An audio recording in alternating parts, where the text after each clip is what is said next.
Capítulo 4. Os fantasmas do trauma financeiro. Nossos flapointes financeiros, ou experiências emocionais intensas relacionadas ao dinheiro, moldam os preceitos financeiros ou padrões de raciocínio e comportamento que determinamos para nós mesmos. Embora cada um de nós tenha flapointes ou experiências na infância que moldem nosso relacionamento com o dinheiro, algumas dessas experiências são mais dolorosas e traumáticas do que outras. Em nosso trabalho de ajudar as pessoas a superar os efeitos duradouros do trauma financeiro, descobrimos que quanto mais traumático for o flapoim, mais sérios são os efeitos duradouros. Mas a boa notícia é que nossas reações ao trauma emocional geralmente seguem padrões específicos e previsíveis, e com introspecção e cuidadosa reflexão podemos identificá-los, detectá-los e superá-los. Considere os exemplos a seguir. Leslie: quando eu era criança, recebíamos algum dinheiro pelas tarefas que realizávamos em casa, e fomos ensinados a colocar a metade do dinheiro em uma poupança no banco enquanto a outra metade poderia ser gasta em doces ou no que desejássemos. Eu guardava metade em meu cofrinho e, uma vez por mês, ia ao banco para fazer um depósito na poupança. Gostava de olhar os números na caderneta, pensando em minha pilha de dinheiro cada vez maior. Certo dia, quando eu tinha 12 ou 13 anos, fui ao banco para fazer um depósito e verificar o saldo. Caixa me disse que não havia dinheiro ali, que meu pai havia sacado tudo. Quando eu o confrontei, ele apenas riu e disse: "O dinheiro é meu." Fiquei muito chocada com a atitude de meu pai. Deixei de colocar dinheiro em minha conta poupança. Depois disso, sempre que tinha dinheiro, eu gastava. Gastava enquanto tinha, antes que alguém pudesse tomá-lo de mim. Esse foi um flapoim financeiro marcante para Leslie. Ela teve um sentimento profundo de traição, e toda a sua realidade a respeito de como dinheiro deveria funcionar transformou-se num instante. Por ser uma criança, suas alterações comportamentais foram limitadas. Afinal, ela não poderia abrir uma conta no banco sem um adulto responsável, e obviamente não conseguiria confiar seu dinheiro a seus pais. Então, num esforço para que nunca se sentisse traída outra vez, Leslie chegou ao que lhe pareceu uma conclusão lógica: gaste o dinheiro antes que o tomem de você. Depois de algum tempo, muito depois do cérebro racional de Leslie ter esquecido o incidente com seu pai, esse hábito tornou-se tão arraigado que ganhou vida própria.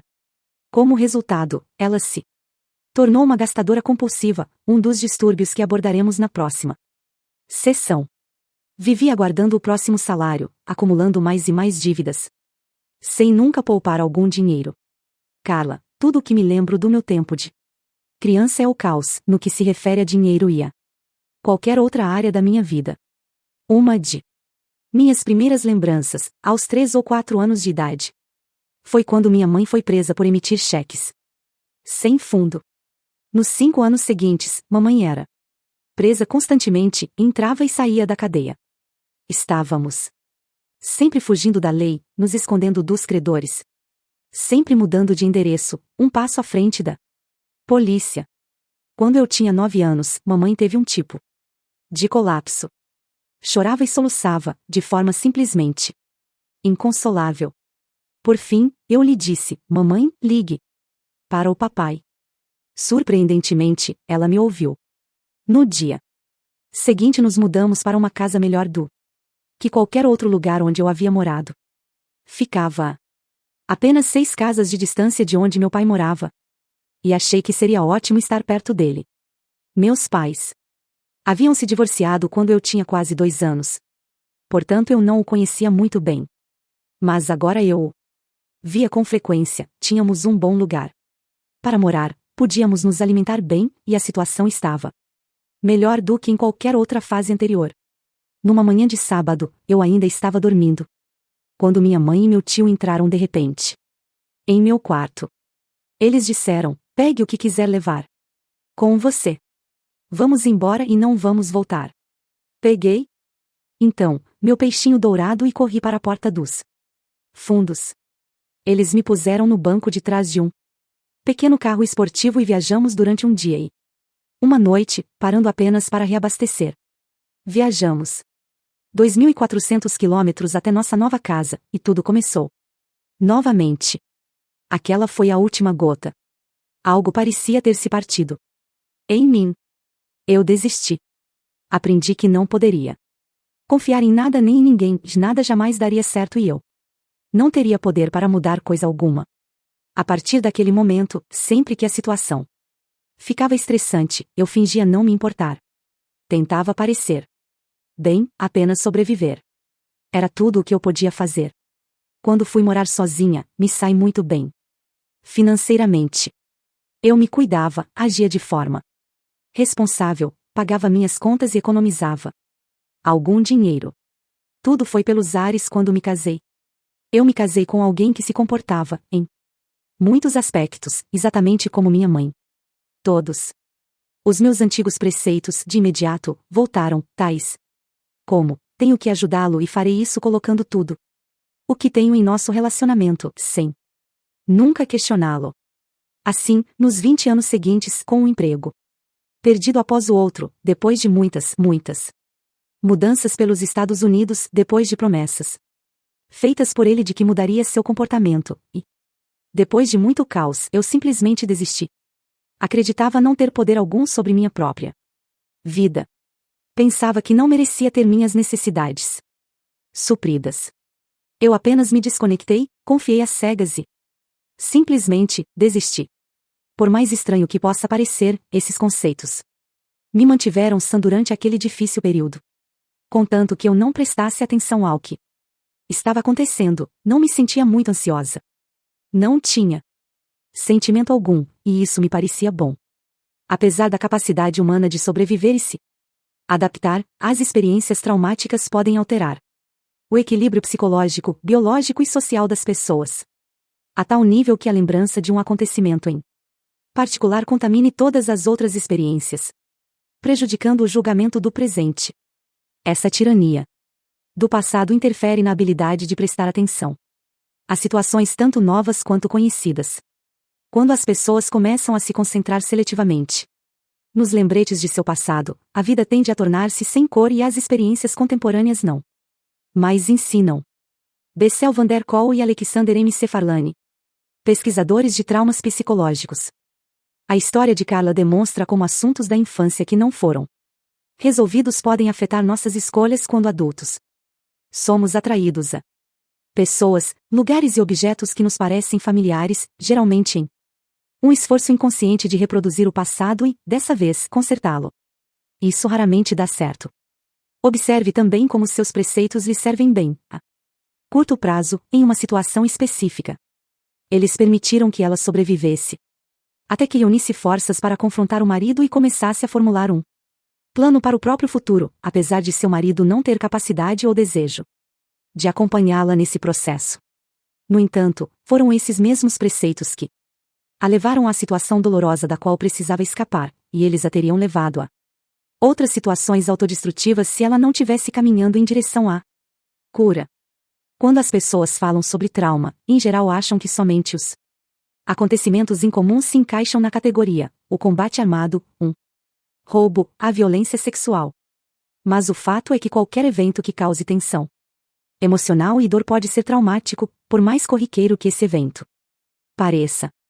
Há diferenças de intensidade, mas não de tipos. Os flashpoints financeiros não precisam ser acontecimentos chocantes ou raros, como descobrir que seu pai roubou suas economias, ou ver sua mãe sendo levada à prisão. De muitas experiências comuns do dia a dia, um comentário insensível dos pais, um momento embaraçoso diante dos amigos, podem deixar marcas duradouras, semelhantes, e causam efeitos negativos parecidos e duradouros sobre nossa saúde mental e financeira. Os efeitos desses traumas podem não ser perceptíveis ou fáceis de serem apontados de imediato, mas são tão reais quanto os outros. Este capítulo analisa a função importante que as experiências traumáticas desempenham na formação de comportamentos financeiros disfuncionais. Primeiro, vamos explicar como os acontecimentos associados ao dinheiro que foram traumáticos ou com grande carga emocional podem, de fato, alterar a estrutura física do cérebro a ponto de tornar primitivas e automáticas as futuras reações relacionadas às finanças, desviando do cérebro lógico que, por outro lado, nos permitiria tomar decisões baseadas na informação. Vamos, em seguida, olhar os vários tipos de traumas da infância e o impacto de tais eventos sobre o pensamento e o comportamento na vida adulta. A neurobiologia do estresse e do trauma. No capítulo 2, falamos sobre as várias estruturas do cérebro e como elas interagem. Aqui vamos nos concentrar em uma parte específica do cérebro que desempenha um papel fundamental em nossa reação ao trauma, a amígdala cerebelosa. Esse par de pequenos feixes de neuronídeos com formato de amêndoas está localizado no fundo do cérebro animal, agindo como um tipo de sistema de alarme primitivo, semelhante ao alarme contra roubos ou detector de fumaça que você tem em casa. Tanto o alarme de sua amígdala cerebelosa quanto o de sua casa respondem como foram programados a fazer instantânea e indiscriminadamente. Quando a amígdala percebe uma ameaça, ela dispara uma reação: lutar, fugir ou congelar, tendo a sobrevivência como objetivo potencial. Além de atuar como alarme, a amígdala cerebelosa também age como arquivista, induz o cérebro animal a armazenar a maior quantidade possível de detalhes do incidente, relacionando-os com nossa resposta emocional à situação.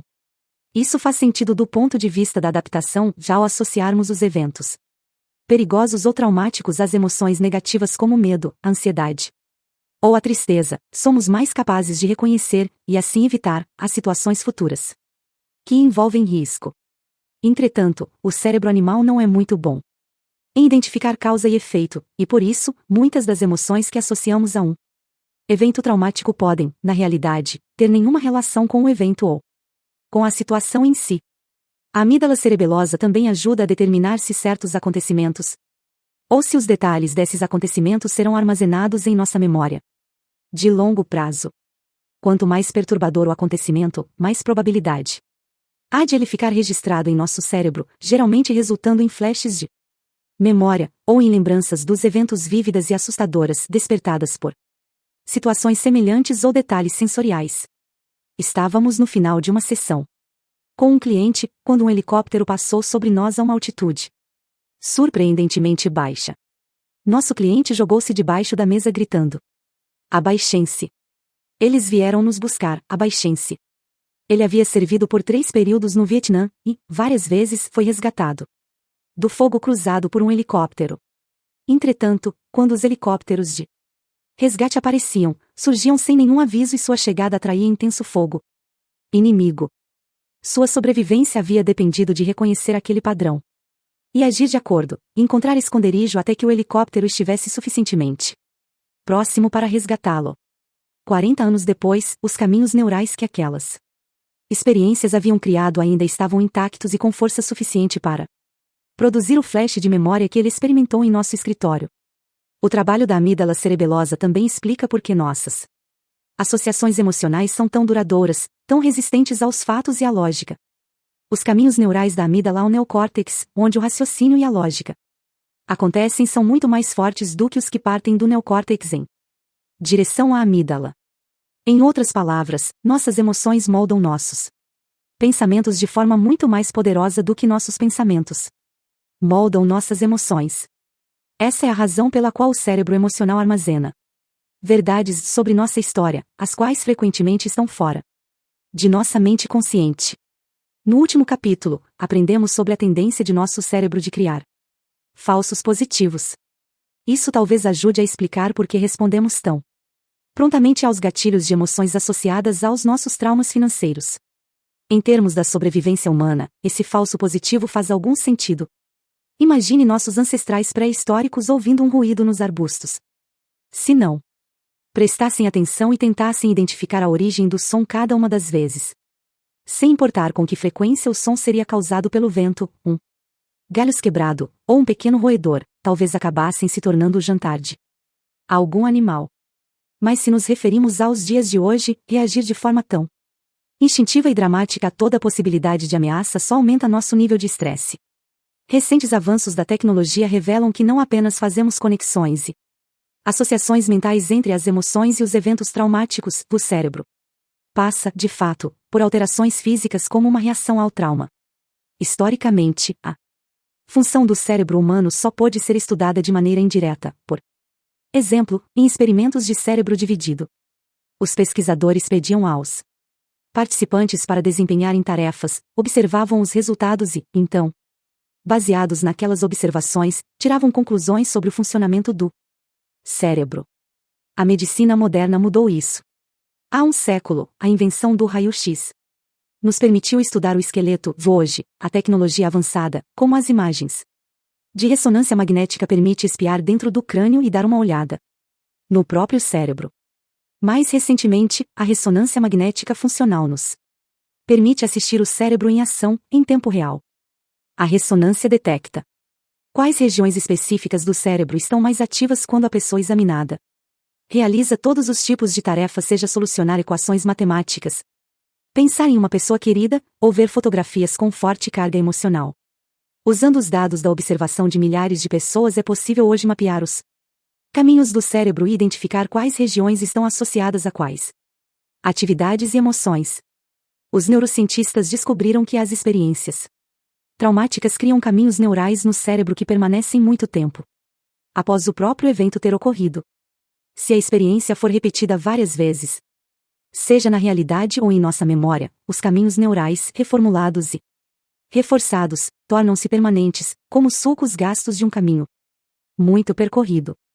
Outras provas de que o trauma afeta a estrutura física do cérebro também foram encontradas no estudo da alteração no tamanho de certas partes do cérebro das pessoas que passaram por grave trauma. Por exemplo, duas regiões cruciais do cérebro, o córtex pré-frontal e o hipocampo, são significativamente menores do que a média entre os veteranos de guerra diagnosticados com transtorno de estresse pós-traumático e pessoas com transtorno depressivo crônico também mostram redução significativa no tamanho do hipocampo. Com o passar do tempo, tivemos o privilégio de trabalhar com um pioneiro no campo da pesquisa com eletroencefalografia, Lee Gerdes, fundador do Brain State Technologies e autor de Limitless You, The Infinite Possibilities of a Balanced Brain. Gerdes identifica dois tipos de trauma, a transgressão e o abandono. A transgressão envolve um ato de ameaça física, violação ou sensação de ameaça, e o abandono ocorre por meio da traição ou omissão. Usando as leituras da eletroencefalografia, que medem a atividade elétrica produzida pela sinapse dos neuroníons dentro do cérebro, para detectar estados emocionais, Gerdes descobriu não apenas padrões associados a traumas da infância, mas também os padrões distintos que resultavam de cada tipo de trauma. Recentemente trabalhamos com Gerdes para medir a atividade do cérebro em pessoas que relatavam comportamentos disfuncionais em relação ao dinheiro e, assim, observar se elas apresentavam padrões cerebrais específicos, incluindo aqueles tipicamente encontrados no trauma. Contribuímos com a realização de um questionário que os participantes respondiam no momento do exame, para avaliar a presença de diversos comportamentos financeiros disfuncionais. Os dados dos 604 participantes demonstraram alguns padrões claros. Por exemplo, uma das perguntas que fizemos foi: em algum momento seus gastos ou jogo de azar colocam em risco seu bem-estar financeiro e ou de sua família? Gerdes descobriu que as pessoas que respondiam muito verdadeiro a essa questão demonstravam padrões cerebrais associados com a falta de conexão a si mesmo ou a outros. Associado a essa descoberta, Gerdes descobriu outro padrão interessante no lobo frontal do cérebro. As pessoas que responderam afirmativamente à mesma pergunta possuíam um padrão de onda cerebral condizente com uma tendência de ver o mundo como um lugar esmagador e sem esperança. Esse é o tipo de padrão que pode levar as pessoas a considerar uma pilha de documentos ou de contas como grande demais para encarar, reagindo com procrastinação em vez de ação. A reação mais saudável seria dividir a tarefa desanimadora em pequenos passos e realizá-los um de cada vez. No que se refere aos gastos, tal padrão cerebral estaria associado a uma abordagem impulsiva às decisões e situações relacionadas às finanças. Talvez digam: por que não comprar o carro maior com parcelas maiores? Eu mereço porque trabalho bastante. Ao contrário de: vou comprar o carro menor porque posso pagar as parcelas com minha renda. O carro maior terá de esperar até que meu salário aumente e eu tenha quitado algumas contas. Como a procrastinação mencionada há pouco. Essa impulsividade reflete uma dificuldade em focar nos passos e nos detalhes menores, uma diferença no funcionamento do cérebro que podemos ver em ação através da eletroencefalografia. O ponto que queremos enfatizar é que as mudanças no cérebro causadas pelo trauma são reais. Como tais, as manifestações comportamentais do trauma não são provocadas por ausência de vontade, nem são sinal de fraqueza. Elas são reações aos acontecimentos dolorosos que todos experimentamos em algum momento, e são esperadas, previsíveis, normais e biologicamente fundamentadas. Seja do tipo rotineiro ou extraordinário, o trauma é parte inevitável da vida. O trauma financeiro, seja divórcio, falência, execução da hipoteca, perda significativa de mercado, ser vítima de um crime, fraude, esquema Ponzi, roubo ou assalto, desemprego, ou sobrevivência a uma crise econômica também é comum. A crise financeira global atual é um trauma financeiro constante para todos nós. Para milhões de pessoas, ela não tem apenas ameaçado, de forma significativa, nossa habilidade de suprir as necessidades mais básicas da família ou de nós mesmos, já ela também tem causado grande impacto sobre o que cremos a respeito do dinheiro e na forma como olhamos para o futuro. Portanto, se seu trauma tiver se originado no nível pessoal, familiar ou nacional, fazer as pazes com ele admitindo-o é o primeiro passo para a cura. Nas páginas a seguir, vamos ensinar algumas das ferramentas e estratégias para lidar com os efeitos negativos duradouros do trauma. Esse tem sido o ponto principal de nosso trabalho, e tem ajudado milhares de pessoas a transformar com sucesso comportamentos financeiros problemáticos persistentes. Trauma financeiro familiar. Quando não conseguimos aprender com os erros, quando parece que não conseguimos fazer o que precisamos fazer com o dinheiro, quando sabemos que deveríamos nos controlar, quando tentamos mudar e não conseguimos, quando nossa resposta emocional é mais intensa do que a situação exige, é provável que seja o resultado de um trauma não resolvido. Com frequência, mas nem sempre esse trauma tem suas raízes nas experiências familiares. Não surpreende que sistemas familiares disfuncionais em geral resultem em distúrbios financeiros, levando-se em consideração a poderosa influência do dinheiro em todos os aspectos da vida, suas simbólicas conexões com emoções como conforto, segurança e afeto. É natural que estejamos predispostos a não interpretar corretamente o papel do dinheiro nos dolorosos sistemas familiares. O dinheiro em si talvez não seja o tema principal, mas ele pode rapidamente ser associado ao sofrimento ou aos problemas familiares. Para os filhos, a situação é ainda mais complicada. Com cérebro e habilidade de defesa ainda em desenvolvimento, perspectivas limitadas e pouca habilidade para distinguir entre ameaças reais e imaginárias, uma criança pode vivenciar qualquer coisa como traumática, uma visita ao dentista, o primeiro corte de cabelo, uma discussão acalorada entre adultos. As crianças são programadas a captar as pistas mais sutis relacionadas à ameaça ou ao perigo. Portanto, elas são muito mais propensas do que os adultos a tirar conclusões falsas ou interpretar situações como ameaçadoras. E pelo fato de as crianças estarem tão concentradas em guardar informações e tentar entender o seu mundo, os pequenos eventos vistos em retrospectiva podem ganhar o que parece ser uma importância exagerada. Não importa se o incidente foi ou não algo que nosso eu adulto consideraria traumático. Se o componente emocional é forte o bastante, se a mensagem é poderosa o suficiente, a criança os levará para a vida adulta. Além disso, as crianças formam sua visão de mundo a partir da observação e da imitação dos adultos. Aprendem o que devem temer e evitar, e o que devem desejar e buscar. Quanto mais estressados com as finanças forem os pais, maior probabilidade terá a criança de desenvolver ansiedade em relação ao dinheiro. É uma criança que cresce em um sistema familiar abastado, porém doloroso, em que o dinheiro é usado como forma de controle, pode equacionar erroneamente a fortuna com a aflição e o sofrimento e passar o resto de sua vida repelindo-a. Outra possibilidade é que aquela criança possa crescer equacionando o dinheiro gasto com a quantidade de amor expressada. Lembra-se da história da Denise no primeiro capítulo, sobre a caixa especial de Natal onde seu pai colocava os cheques? Ela ainda luta para desvincular o amor e o dinheiro. Por outro lado, uma criança que cresce em um sistema familiar pobre e doloroso pode equacionar, de maneira errada, a falta de dinheiro com a aflição e o sofrimento, resultando em uma vida gasta na busca de fortuna suficiente para proporcionar a felicidade, que nunca se materializa. Em geral, essa procura se manifesta em um dos dois extremos, o excesso de trabalho ou o crime. Ellen, minha mãe tinha 11 irmãos e sua família era muito pobre. Ela largou a escola no colegial para ajudar a cuidar de seus irmãos e irmãs mais novos. E teve o primeiro filho aos 19 anos. Havia muitas coisas que não podia ter e ela acabou adotando-a.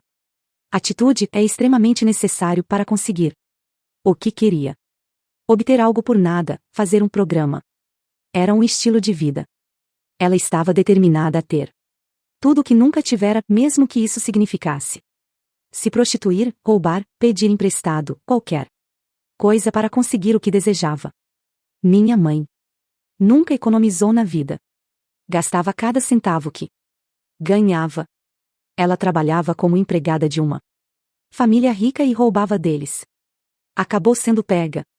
Perdeu o emprego e mais tarde perdemos nossa casa. Quando criança, lembro-me de que roubar objetos parecia não representar problema algum, e, ainda por cima, havia a emoção de não ser pega. Felizmente, aprendi muito cedo que não queria viver com aquele legado. Como mãe e avó, não quero parecer que tomo coisas para mim, então sou generosa em excesso. Tenho dificuldade em aceitar qualquer coisa. Sejam presentes, dinheiro ou amizade oferecidos por pessoas que se importam comigo e desejam apenas ser generosos. Ellen cresceu exibindo um caso típico de um dos distúrbios que discutiremos no capítulo 6, a rejeição ao dinheiro.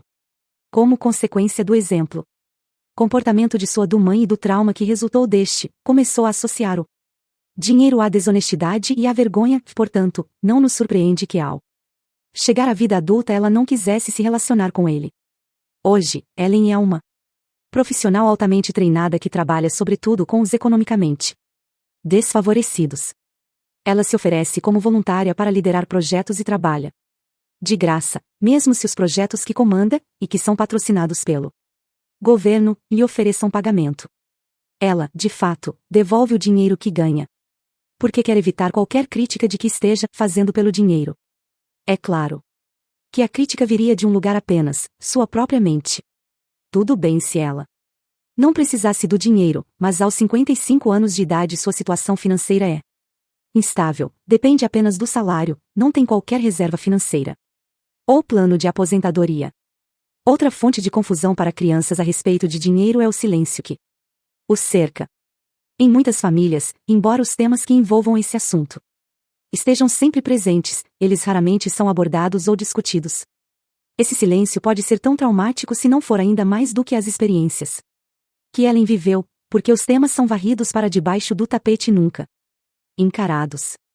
Quando nunca se fala sobre dinheiro diante dos filhos, as reações comuns ou previsíveis incluem a possibilidade de eles crescerem dependentes financeiramente, de viverem em negação financeira, ou de desenvolverem rejeição ao dinheiro, 3 distúrbios comuns que discutiremos mais adiante. Embora seja importante proteger os filhos das preocupações que ainda não têm maturidade para enfrentar, é muito mais saudável incluí-los nas decisões financeiras apropriadas à idade deles. Todas as famílias têm histórias. Acontecimentos traumáticos são, com frequência, parte dessas histórias. E, quando as famílias experimentam estresse ou trauma, elas reagem como fazem os indivíduos, criam preceitos silenciosos para tentar reconciliar o trauma com uma versão aceitável da realidade, ou a menos dolorosa possível. Esses preceitos são compilados nas antologias da família e essas histórias, sem mencionar os hábitos nocivos e os comportamentos que os acompanham, são passadas adiante como herança familiar. E podem exercer um efeito profundo e poderoso sobre famílias por várias gerações. Explorar e revelar a história financeira de sua família pode ser tremendamente esclarecedor e recompensador. Ao fazê-lo, você vai perceber que seus conceitos não pertencem a você, eles lhe foram transmitidos, ensinados, deliberadamente ou não, pelos membros de sua família. Essa descoberta pode ser muito libertadora, uma porta aberta ao aprendizado e ao crescimento. Como pai e filho, compartilhamos um legado financeiro de várias gerações, que prosseguiu sem ser analisado até enfrentarmos nossas próprias dificuldades financeiras. Ted, um dia, quando eu tinha 30 e poucos anos, caí na cama às 11h30 da noite, silenciosamente. Disse a mim mesmo, pelo menos eles não podem me chamar de preguiçoso. Eu levantara, como de Costume, às 3h30 da madrugada para alimentar e cuidar dos 6 cavalos que estavam sob a minha responsabilidade. Por volta das 5h da manhã, eu estava me exercitando na academia de minha propriedade, antes de abri-la para meus clientes às 6h. Até às 7h15 eu já percorrera os 33 quilômetros. Até onde trabalhava como professor do colegial e técnico, de beisebol e basquete masculino e feminino. Terminava o treino às 6 ou 7h da noite, fechava a academia às 10h, ia para casa, cuidava dos cavalos mais uma vez e comia alguma coisa. Caia na cama por volta das 11h30 da noite, para dali a 4h começar tudo outra vez. Pelo menos eles não podem me chamar de preguiçoso. De onde vinha aquela voz? Não fazia nenhum sentido. Ninguém jamais havia insinuado tal coisa. Somente anos depois comecei a entender o poder do legado silencioso de minha família. A família de meu pai era formada de ricos proprietários de terra na Virgínia antes da Guerra Civil. Quando a guerra começou, eles foram forçados a abandonar seus bens e a se mudar no meio da noite. Estabeleceram-se ao sul de Ohio, e os registros mostram que, durante certo tempo, viveram com uma pensão dada pelo condado. Um dos filhos alistou-se no exército da União e a família usou o dinheiro do bônus para dar entrada em um lote de terra. Ele foi morto na guerra e a pensão por morte foi usada para quitar a dívida, para a vergonha permanente de seus pais e das gerações que se sucederam. Eles sentiam como se tivessem lucrado com a morte do filho. Meu avô paterno não trabalhava muito. Talvez pelo fato de ter problemas de visão, talvez porque tivesse ferido o pé quando era jovem e talvez porque preferisse não trabalhar. A história não está muito clara. O ponto é que ele não fazia muita coisa, e todos sabiam disso. A minha bisavó paterna morreu ao dar à luz minha avó. O pai dela morreu meses depois e ela foi criada em um orfanato. Quando se tornou adulta, sustentou a família. Trabalhando para outras famílias, lavava e consertava roupas, cuidava de crianças, fazia todo tipo de serviços domésticos que pudesse trocar pelo que sua família precisava. A família era extremamente pobre. Meu pai cresceu ouvindo sua mãe reclamar sobre o marido e sobre quão pouco ele fazia para sustentar a família. Ele começou a ajudar os fazendeiros da região quando tinha 6 anos, e era valorizado e respeitado por sua mãe. Ela tentava constranger o marido dizendo que ele deveria trabalhar mais, comparando-o de forma desfavorável ao seu próprio filho. A estratégia não funcionou para esse propósito, mas, como resultado, o trabalho tornou-se a peça central da vida de seu filho. Meu pai. Na minha infância, meu pai sempre teve vários empregos ao mesmo tempo. Saía para o trabalho pela manhã e ao voltar para casa trabalhava para um dos fazendeiros da região. Ao terminar, tarde da noite, ele consertava peças de equipamentos de outros amigos ou vizinhos. Como acontecia com sua mãe, todos à sua volta o consideravam um exemplo por trabalhar tanto e fazer o possível para sustentar a família. Todos os acontecimentos de nossa vida eram organizados com base em seu trabalho. Todo hobby tornava-se algum tipo de empreendimento. Em nossa família, ser chamado de preguiçoso era uma das piores coisas que podia acontecer a alguém. Cresci assistindo a isso, e desde que me conheço por gente também queria ser conhecido como um bom trabalhador. Queria que as pessoas me admirassem da mesma forma como admiravam meu pai, por isso me tornei um ótimo trabalhador. O trabalho estava acima de tudo, sempre.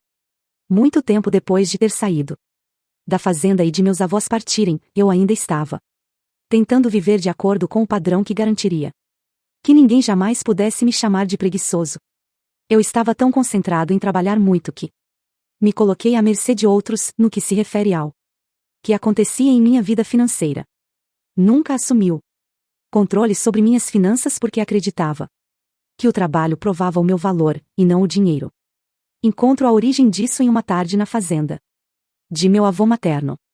Ele trabalhava muito. Eu costumava trabalhar para ele e, um dia, quando eu tinha uns 10 anos, finalmente reuni coragem suficiente e perguntei se ele estava disposto a me pagar $1 por dia, para eu ajudá-lo a enfardar, recolher e armazenar o trigo que estávamos empilhando. Ele contratava meninos da minha idade, muitos deles meus amigos, e lhes pagava $1 por hora para fazer o mesmo serviço que eu fazia. Sabia que ele nunca me pagaria $1 por hora, mas pensei que aceitaria pagar um por dia. Nunca vou esquecer sua resposta. Suas palavras tornaram-se o princípio guia da minha vida pelos 30 anos seguintes. Ele disse: vou decidir se você vale alguma coisa ou não. Se eu achar que vale, vou lhe pagar. Além disso, você deveria se sentir privilegiado por ter algo para comer, um lugar para dormir e roupas para usar. Fim de papo. Nunca ganhei um centavo. Todos os empregos que tive durante os 35 anos seguintes foram em locais onde as outras pessoas decidiam qual o meu valor e quanto me pagariam. Brad, eu acho essa história impressionante. Até recentemente, eu nunca tinha ouvido. Quando eu era criança, vi meu pai trabalhar muito. Nos fins de semana me levava ao escritório com ele, e eu brincava enquanto ele trabalhava. Em casa, via suas costas a maior parte do tempo, enquanto ele trabalhava em diversas coisas. Quando crescemos, minha irmã e eu brincávamos que ele sofria do mal de SFA. Sempre fazendo algo. Ele e eu nunca tivemos uma discussão sobre trabalho, mas eu sabia que era algo extremamente importante. Sempre que minha irmã e eu brigávamos, seu soco final era me chamar de lesma, insinuando que eu era preguiçoso. Mesmo na infância. Esse comentário me irritava muito. As maiores causas de vergonha em minha vida envolvem as vezes em que deixei um trabalho inacabado ou não cumpri uma promessa. Trabalho duro e integridade significavam tudo. Depois do colegial, passei os 10 anos seguintes em uma escola de tempo integral. Parte de mim queria parar um pouco e viajar, mas eu mesmo não me permitia fazer isso. Terminei meu doutorado em 4 anos. Em 3 anos, paguei a dívida de $90 mil do crédito educacional, enquanto dirigia um carro de $400 e morava numa casa sem mobília. Eu trabalhava 70 horas por semana, mas achava que não estava fazendo o suficiente, que estava sendo preguiçoso. Ao mesmo tempo, vi como meu pai trabalhava por muito menos do que merecia, não economizava e optava por não correr riscos, nem mesmo moderados, com o pouco dinheiro que acidentalmente acumulou. Afinal, éramos pessoas pobres, vindas de gerações de pessoas pobres. Quando cresci, decidi: não vou ser pobre, não vou deixar de correr riscos. Sem qualquer treinamento ou conhecimento real sobre finanças ou mercado de ações, comecei a comprar e vender ações. Para mim, o verdadeiro risco era não correr risco algum. No final, perdi quase a metade do dinheiro que havia investido inicialmente. Foi uma experiência que transformou a minha vida. Senti muita dor e culpa.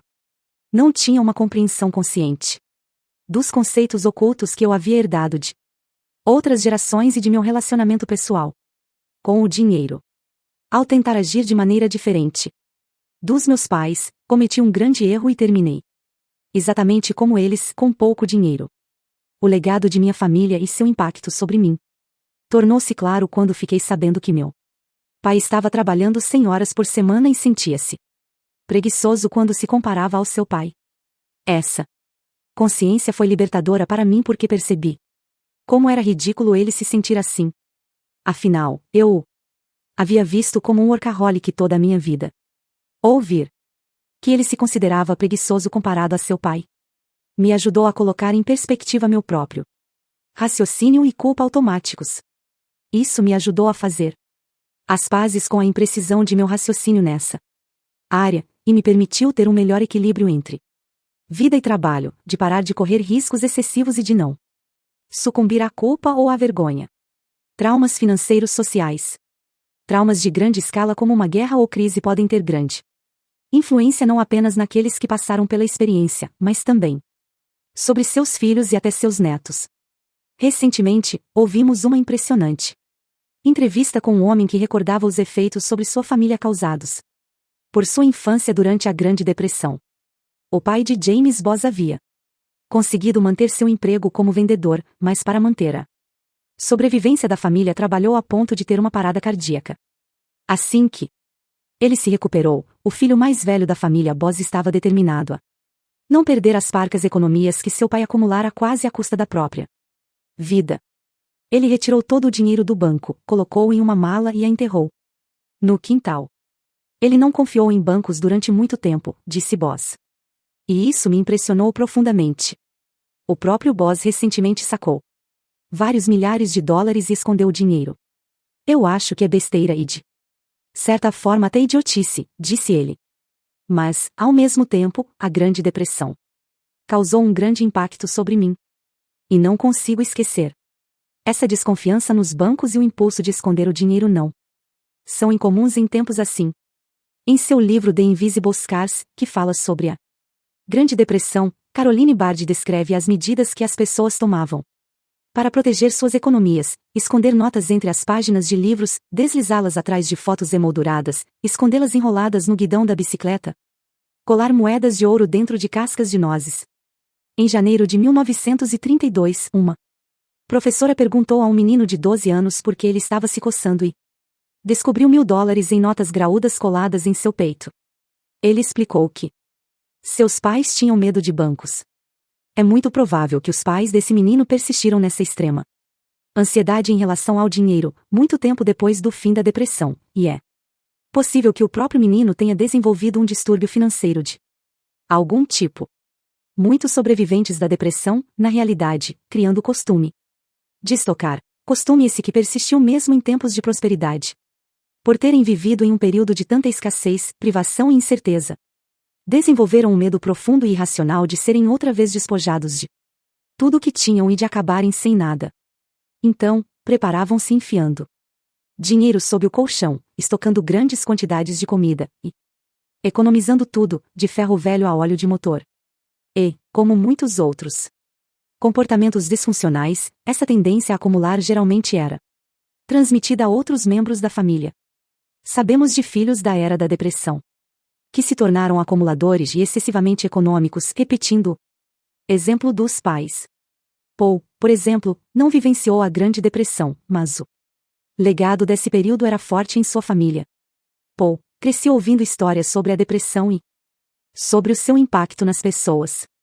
Um de meus primeiros empregos quando criança era me sentar no chão da garagem, com um grande pedaço de ferro, um punhado de pregos velhos, dobrados e enferrujados e um martelo. Meu trabalho era endireitar os pregos para que pudessem ser usados de novo. Posso fazer isso outra vez se for necessário. Eu acho que as lições da depressão que meus pais aprenderam e me ensinaram e o fato de termos vivido, realmente, em uma casa ou família em crise financeira, tudo isso me ensinou que é possível sobreviver em qualquer situação. Eu acho que isso realmente me mantém realista. Infelizmente, nos dias de hoje estamos todos bastante cientes de como uma crise econômica pode ser traumática para países, comunidades e famílias. Mas o trauma social nem sempre nasce de um único acontecimento importante como uma grande crise. Os efeitos contínuos da diferença de raça, classe e sexo em uma sociedade ou segmento da sociedade podem ser igualmente traumáticos. Vamos ver como os papéis socioeconômicos, culturais e das diferenças sexuais podem moldar nossas atitudes em relação ao dinheiro. Emas socioeconômicos. Embora seja quase sempre desconfortável falar sobre classes sociais nos Estados Unidos, é verdade que o status econômico de sua família tem tremenda influência boa e ruim sobre suas atitudes relacionadas ao dinheiro. As pessoas que crescem em uma classe socioeconômica baixa, ou que consideram baixa comparada aos que estão à sua volta, desenvolvem preceitos muito diferentes das pessoas que crescem cercadas pela fortuna. Alguns dos mais comuns são: se um de nós for bem-sucedido, precisa dar uma mão a todos os outros. Se nós conseguirmos, precisamos gastar antes que tomem de nós. Nunca teremos o suficiente. Tudo bem gastarmos o dinheiro que não temos assumindo dívidas, ou os ricos ficaram assim tirando vantagem de pessoas como nós. Esses tipos de preceitos estimulam a mentalidade de escassez fatalista, a crença de que a vida é relativamente sem esperança, que uma pessoa não tem controle ou poder sobre os acontecimentos da própria vida. Pessoas com esses preceitos acreditam que as maiores decisões da vida são controladas por forças muito maiores do que elas mesmas, o governo, o chefe, o universo. Isso faz com que administrem o dinheiro da melhor maneira que podem, na maioria das vezes, gastando antes que possa ser tirado delas. É claro que nem todos que tiveram uma infância pobre reagem dessa forma. Como todas as respostas humanas, as reações a uma infância pobre são muito variadas e imprevisíveis, e vão desde a rejeição total ao dinheiro à obsessão por ele e ao acúmulo de dinheiro ou bens. Não nos surpreende que a pobreza tenha efeitos negativos. Mas ela também pode instilar qualidades e atitudes que nos servem bem no decorrer da vida. Você acabou de ler algumas das influências positivas que Paul recebeu enquanto crescia, como um sentimento de resiliência e um senso ético sólido. Aqui, ele nos dá mais detalhes de como a situação financeira de sua família o influenciou na vida adulta. Paul, éramos muito, muito pobres e fomos ensinados que o dinheiro era desprovido de importância e insignificante. Olhando para trás, foi uma maneira brilhante que meus pais encontraram de racionalizar e lidar com o fato de não termos dinheiro algum. Já que este não era importante, não tê-lo não era motivo de preocupação. Tentávamos nos concentrar em como poderíamos nos divertir, em como poderíamos produzir, como poderíamos fazer coisas e criar outras. Sem dinheiro? Há dois lados nessa situação, um positivo e um negativo. O lado positivo é que eu não me preocupava. E ainda não me preocupo com isso. Eu vou sobreviver. Não me importa o que aconteça, vou sobreviver, e isso é consequência daquela situação de pobreza. O lado negativo é que é difícil lidar com dinheiro. Continuo ouvindo a voz de meu pai: o rico fica rico à custa das pessoas pobres. Pessoas ricas são gananciosas e não se importam realmente com outras pessoas. Oh, dinheiro tornou-se o seu Deus. Eu tinha apenas um par de sapatos e um par de jeans que usava no trabalho na fazenda e depois para ir à escola, e era motivo de zombaria porque os jeans estavam sujos ou porque havia estrume em meus sapatos. Era olhado com desaprovação na igreja porque não estava vestido com o que consideravam ser a roupa de domingo. Essa era a igreja que meu tataravô fundou. Há uma infinidade de histórias sobre o fato de me sentir dividido. Ser pobre era algo vergonhoso, mas ser rico era vil. Não acho que foi por acidente que comecei a trabalhar como assistente social na faculdade durante os verões. Cresci com a mensagem que minha responsabilidade era ajudar os menos afortunados do que eu. Não é de se estranhar que Paul tenha seguido carreira no serviço público. Mais tarde, ele começou a cuidar de casos privados como advogado e, subconscientemente, rejeitou a fortuna cobrando pouco por seus serviços, comparado ao que sua formação e experiência mereciam. Concentrou sua prática em pessoas com recursos financeiros limitados que, com frequência, não tinham seguro, o que fez com que precisasse trabalhar muitas horas e que vivesse aguardando o próximo salário. De maneira semelhante, crescer na outra ponta do espectro financeiro tem efeitos tanto positivos quanto negativos. Obviamente, ter uma boa renda elimina algumas preocupações. Mas, ao contrário da crença popular que afirma que ter mais dinheiro torna as pessoas mais felizes, a ansiedade em relação ao dinheiro aumenta proporcionalmente a renda. Quanto mais dinheiro uma pessoa tem, mais medo tem de perdê-lo. Se ela tem alguns pontos problemáticos em relação ao dinheiro, não mereço isso ou vou fazer tudo errado, sua fortuna apenas amplifica essa ansiedade. A história de Kristen demonstra como grandes quantias de dinheiro podem levar à alienação. Compare a experiência familiar dela com o relacionamento de Paul com sua família. Kristen, nós, filhos, raramente tínhamos contato com nossos pais e não criamos um vínculo verdadeiro com eles. Era como se fôssemos os netos e nossos pais os avós. Eles nos idolatravam de vez em quando, mas, na maior parte do tempo, não estavam por perto. As pessoas que cuidavam de nós no dia a dia haviam sido contratadas para isso, e nos diziam que se fôssemos Mas eles perderiam o emprego, e, se o perdesse, nossos pais tinham planos de nos colocar em um orfanato. Todo o tempo eu ouvia: você tem tanta sorte por ter dinheiro. Deveria ser agradecida. Não reclame. Veja o que você tem. Eu olhava à minha volta e estava cercada por 8 funcionários em uma casa imensa e, no entanto, não havia ninguém com quem eu quisesse ter algum vínculo. E tudo o que eu desejava era isso.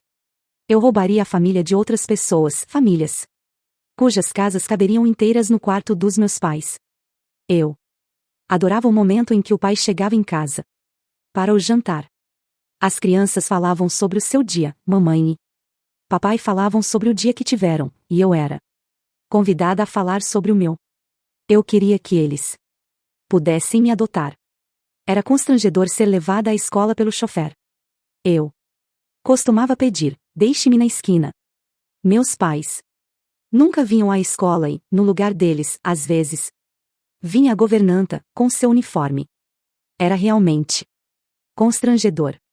Quando eu mencionava como isso tudo era embaraçoso, todos mais uma vez me falavam sobre a sorte que eu tinha e que eu deveria encarar o fato de ser diferente das outras crianças. Não queria ser diferente. Eu já sentia esse imenso abismo em minha casa, uma incapacidade de criar vínculo. Queria ser igual a todo mundo. Cresci acreditando que, por não me sentir tão afortunada ou agradecida como deveria, eu era uma pessoa horrível. Acreditava que era necessário pagar as pessoas para elas cuidarem de você. Você não tem direito a dinheiro. Alguns têm sorte por ter nascido com dinheiro, mas não têm direito algum sobre ele. Pode fazer muitas coisas graças ao dinheiro, e é diferente por causa dele, e ser diferente nem sempre era bom. Conforme crescia, Kristen aprendeu a associar dinheiro com vergonha, culpa, isolamento e alienação de outros. Repetidas vezes ela recebeu a mensagem de que não tinha direito de sentir-se solitária ou isolada. Já adulta, seu pai lhe disse: a única razão pela qual as pessoas lhe pedem para fazer as coisas é porque você tem dinheiro. Se fosse pobre, eles não lhe dariam um minuto de seu tempo. Em si mesmo, o dinheiro não pode lhe oferecer amor, vínculo ou cuidados. E não traria a Kristen o que ela mais desejava. Mais tarde, esse preceito resultou numa série de comportamentos negativos. Por exemplo, ela se permitiu permanecer em relacionamentos abusivos. Quando a conhecemos, ela fazia parte de mais de 20 conselhos sem fins lucrativos em todo o país e, consequentemente, nunca estava em casa. Trabalhava demais, no entanto, sentia como se não contribuísse com nada de valor além de seu dinheiro. A certa altura, começou a beber em excesso. Seu casamento fracassou e seus filhos foram afastados dela. Ela nunca soube ao certo se possuía alguma coisa de valor a oferecer aos outros além de seu dinheiro. Brigou com os irmãos por causa do dinheiro da família, cada um deles mostrando seu pior lado.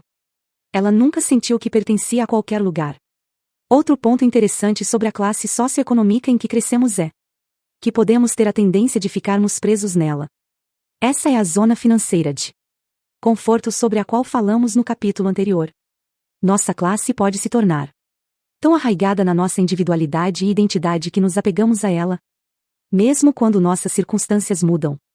Em outras palavras, se crescemos pobres e mais tarde enriquecemos, continuamos a pensar e agir como uma pessoa pobre o faria, mesmo quando é desnecessário ou prejudicial.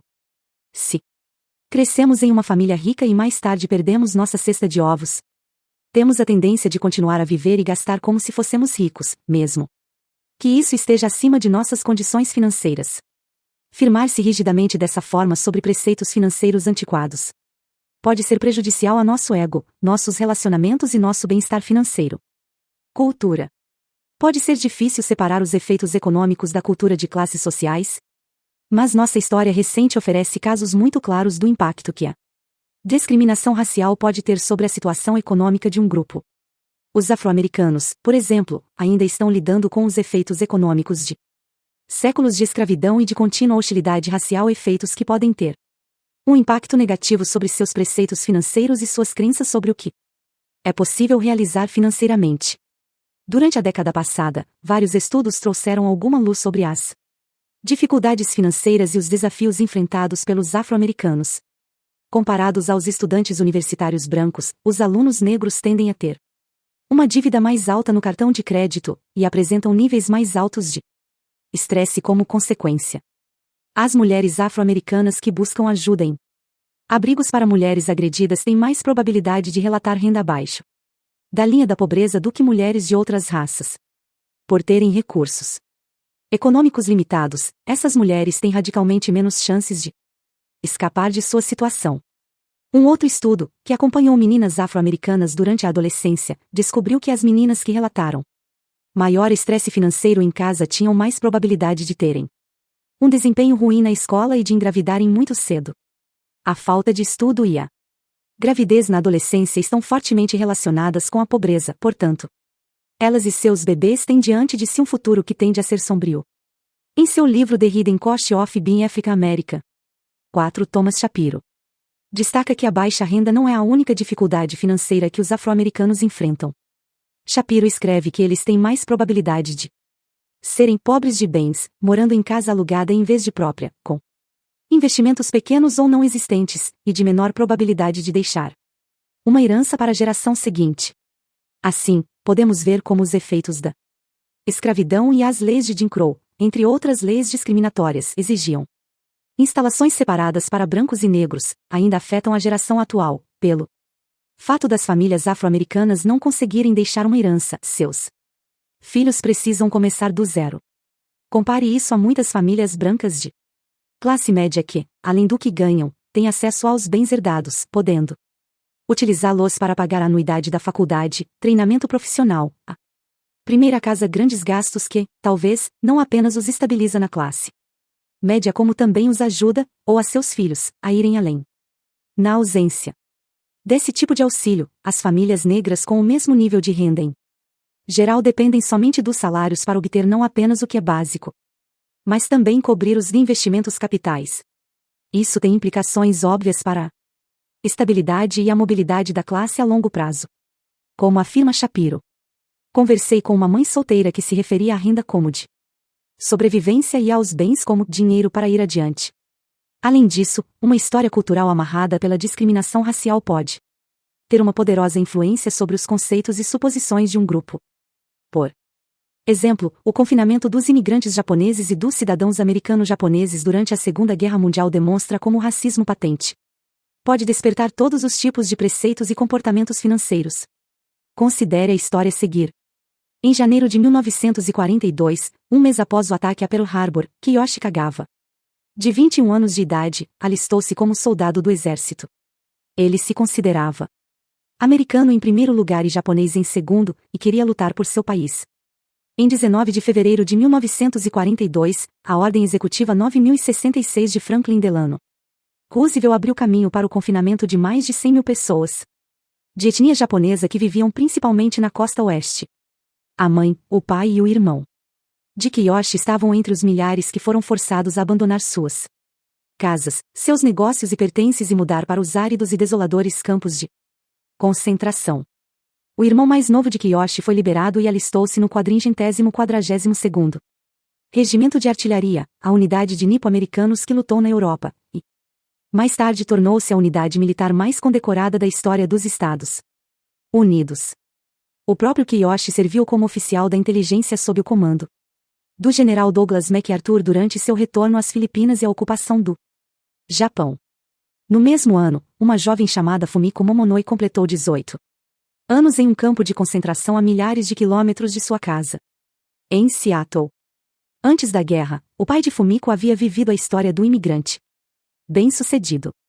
Seu pai, Yoshio Momonoi, havia estado na marinha mercante japonesa antes de sua vinda à América.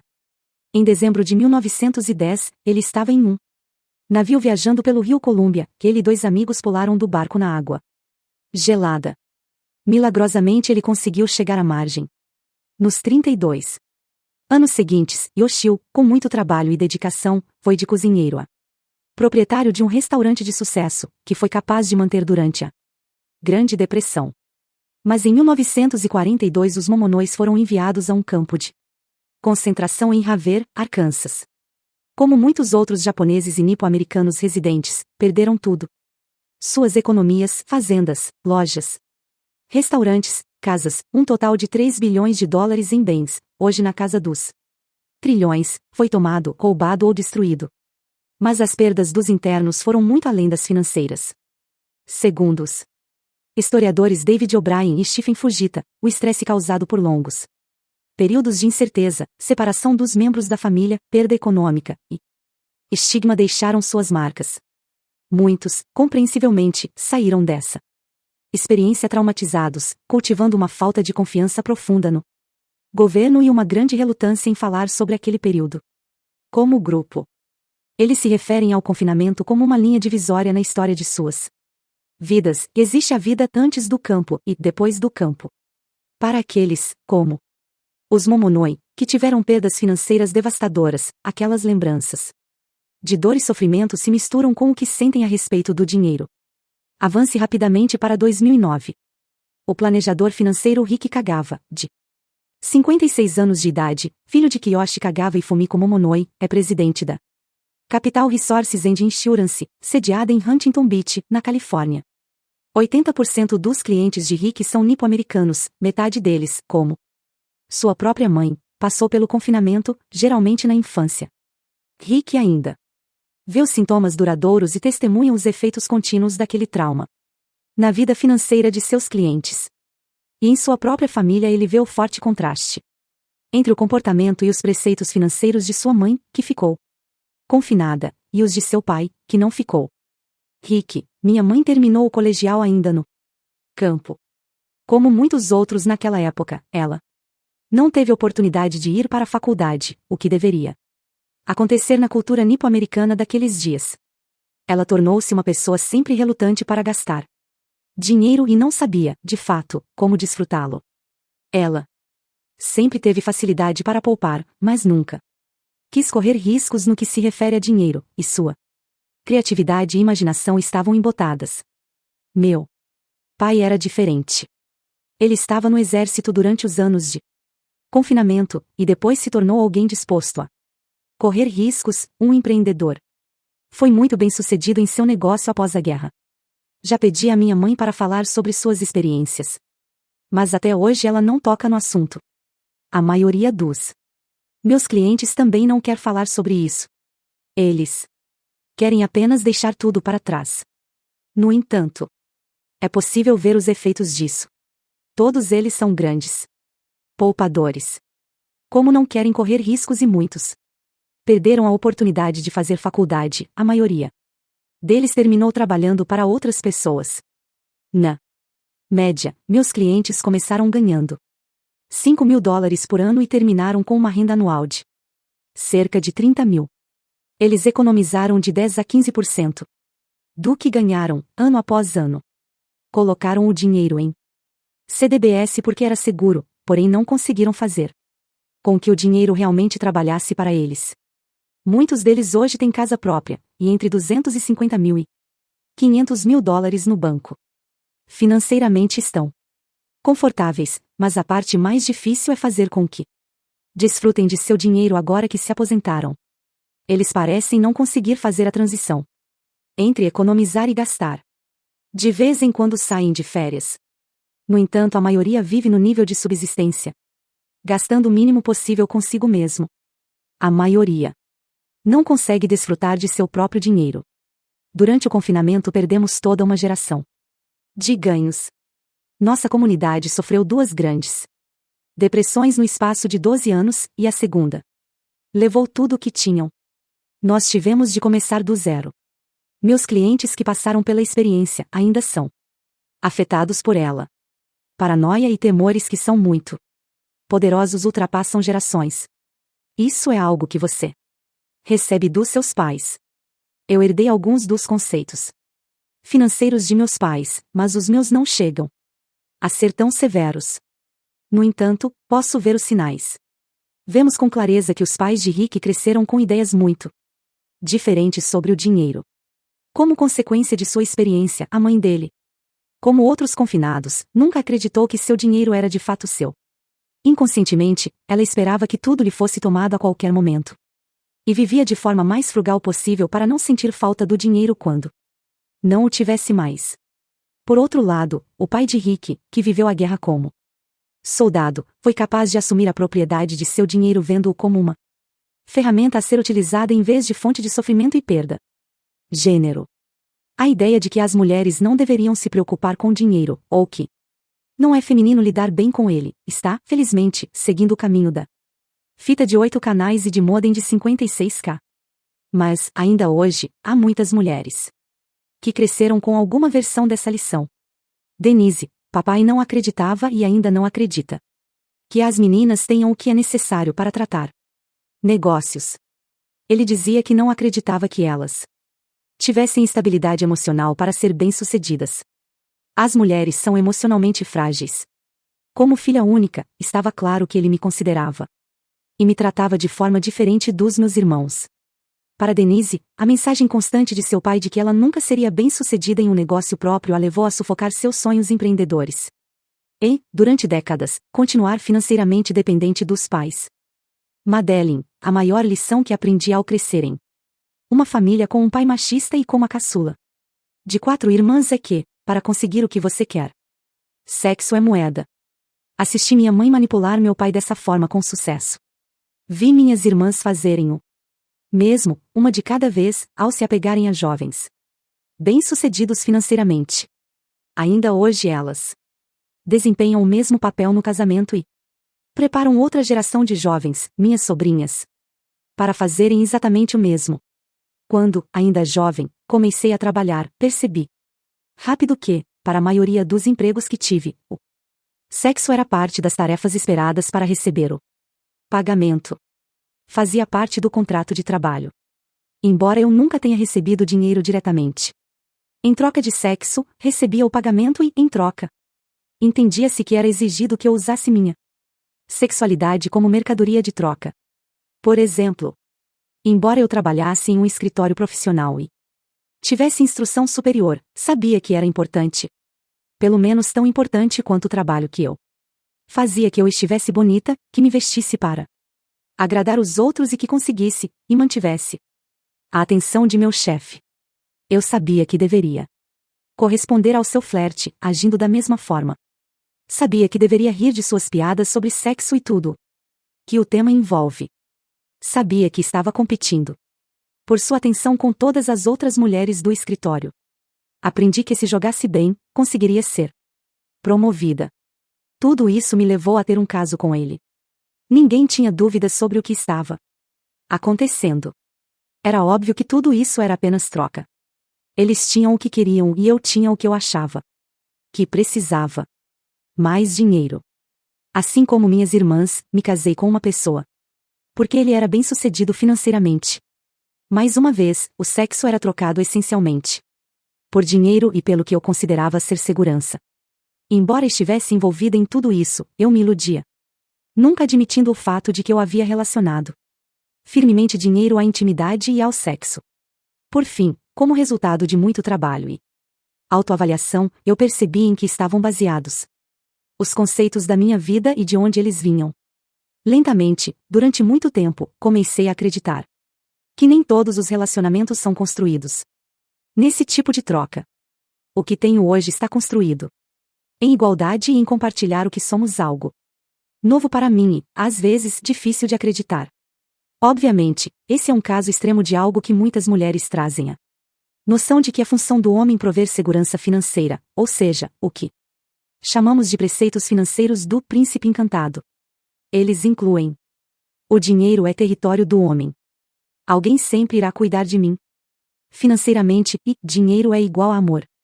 Preceitos como esses encorajam a mulher a esperar que alguém venha e a arrebate para uma gloriosa vida nova. Eles a colocam numa posição de dependência financeira, tanto antes do casamento quanto depois dele. Mulheres financeiramente dependentes talvez não tenham um know-how financeiro básico, por exemplo, como controlar um talão de cheques ou ler um extrato bancário, e deixam tudo isso para o marido. Mais adiante, falaremos mais detalhadamente sobre dependência financeira e suas ramificações. Essa passividade é muito imprudente. Cerca da metade de todos Os casamentos terminam em divórcio e, mesmo nos casamentos duradouros, as mulheres vivem mais que os maridos, uma média de 7 anos, portanto, é provável que uma mulher viva por conta própria em algum momento de sua vida adulta. A dependência financeira não a ajudará durante esse período. Mas mesmo mulheres que não cresceram acreditando no preceito do príncipe encantado podem terminar desenvolvendo preceitos igualmente negativos e autodestrutivos sobre gênero e dinheiro. Veja a história de Vanessa. Vanessa, antes de eu nascer, meu bisavô perdeu a maior parte de sua fortuna na Grande Depressão. Como resultado, minha avó passou a interessar-se muito por dinheiro e tomava as decisões financeiras da família. Ela investiu no mercado de ações e acabou transformando o salário de meu avô em uma considerável quantia. Ele, periodicamente, demonstrava interesse em administrar as finanças e escolhia ações com resultados às vezes prejudiciais à fortuna da família. Mais tarde, eu herdei uma porção do dinheiro de meus avós. Quando eu era criança, meu pai começou um negócio próprio que veio à falência. A história que inventei foi que os homens são sonhadores e diletantes sem muito bom senso quando se trata de dinheiro. As mulheres, por outro lado, esbanjam bom senso e tomaram as decisões acertadas para preservar o dinheiro. Portanto, sempre fui muito prática no que se refere a dinheiro. Um tolo e seu dinheiro logo se separam, era uma expressão comum em nossa família. As mulheres da minha família retratavam os homens como tolos, sempre secretamente e a portas fechadas. Afinal, os homens eram aqueles que deveriam ditar as regras. Todos nós concordávamos em muitas coisas. O dinheiro é muito, muito importante, um negócio muito sério. Ele é um recurso escasso que deve ser respeitado e administrado de maneira adequada. O mau uso do dinheiro é algo vergonhoso e perder dinheiro é ser tolo. O lado negativo de tudo isso é que, muitas vezes, eu me envolvi com homens que eram sonhadores e diletantes no que se refere a dinheiro. Creio que poderia dizer que foi uma profecia cumprida. Em meu último relacionamento, meu companheiro se fechava sempre que eu tentava esclarecer acordos sobre propriedade de bens. Em troca, abdiquei da responsabilidade sobre nossas finanças, acreditando erroneamente que isso contribuiria para o relacionamento. Essa foi uma lição que custou $200.000. Quando chegamos a conclusões ou fazemos suposições sobre a maneira como o mundo funciona, tendemos a buscar informações e experiências que confirmem e reforcem nossas crenças, e isso é o que Vanessa estava fazendo quando procurava homens que se encaixassem no modelo de seus preceitos financeiros. As experiências de Vanessa com parceiros românticos também demonstram a atração subconsciente, embora natural, que temos pelo que nos é conhecido. Sem examinar nosso passado e trabalhar os assuntos mal resolvidos, somos levados a recriar a mesma situação, ou um reflexo dela, várias e várias vezes. Os meninos sofrem com uma lição relacionada ao dinheiro especificamente dirigida a eles. Preceitos como: um homem tem de ser o provedor da família. Você é um fracasso se não consegue cuidar de sua família, e o dinheiro é a única medida do seu valor, podem se tornar prejudiciais e limitantes e levar os homens a atribuir um valor desproporcional à sua identidade no trabalho e ao seu status financeiro. E, de fato, é difícil não fazê-lo, porque nossa cultura valoriza sobremaneira o sucesso material, sobretudo para os homens. Eles, na mesma intensidade que as mulheres, precisam de relacionamentos pessoais íntimos para que sejam saudáveis emocionalmente e, no entanto, se eles dedicarem toda a sua energia à carreira, nunca irão desenvolver vínculos satisfatórios com outras pessoas. Se fundamentarem todo o seu senso como pessoa em sua identidade profissional e em suas realizações, quando perderem isso, seja na aposentadoria ou no desemprego, é provável que se tornem ansiosos ou deprimidos. E, com poucos recursos para lidar com sofrimentos, seguem uma espiral descendente até chegarem a problemas emocionais sérios ou até mesmo ao suicídio. Durante a crise da moeda asiática no final da década de 1990, por exemplo, o índice de suicídio entre homens dobrou, se comparado ao mesmo índice entre mulheres. Ainda mais alarmante é a onda atual de assassinatos-suicídios. Esses homens que enfrentam o desastre financeiro se suicidaram porque acreditavam não haver outra opção, e mataram a família porque acreditavam que ela não sobreviveria. Sem eles. É claro que a crise financeira atual é apenas o gatilho para esses crimes terríveis. A verdadeira causa é um desequilíbrio emocional e psicológico, combinado com o excesso de investimento em sua identidade de provedor da família. Fábulas sobre finanças, a moral da história. Uma senhora planeja alegremente como canibalizar duas crianças que ela mantém presas em casa. Duas irmãs arrancam pedaços dos pés numa tentativa mal-sucedida de conseguir um marido rico. Outra senhora abduz um bebê de seus pais e mantém a criança isolada enquanto cresce e, deliberadamente, cega a única pessoa que a visita. Esses não são enredos de filmes de terror, mas das fábulas dos irmãos Grimm, que são, de fato, cruéis. No entanto, os temas violentos e sombrios talvez sejam parte de seu encanto e expliquem por que são contados e recontados há séculos. Muitos teóricos acreditam que somente os sonhos revelam os pensamentos que se escondem por trás da consciência de uma pessoa. Fábulas e contos folclóricos representam as crenças, os temores e os valores que estão sob a superfície de uma cultura, ou que Carl Jung chamava de inconsciente coletivo. Jung também acreditava que os personagens, como o velho sábio ou o malandro, representam arquétipos, ou ideias inatas e universais e conceitos que conectam todos os seres humanos, e que a expressão desses arquétipos serviam um importante objetivo cultural. Na década de 1970, o psicólogo infantil Bruno Bettelheim argumentava que os contos de fadas também desempenhavam uma função importante no desenvolvimento emocional da criança, ajudando-a a compreender e a lidar com os sentimentos ou acontecimentos confusos ou entristecedores de seu mundo, a rivalidade entre irmãos, o medo do abandono, a ira contra os pais, e assim por diante.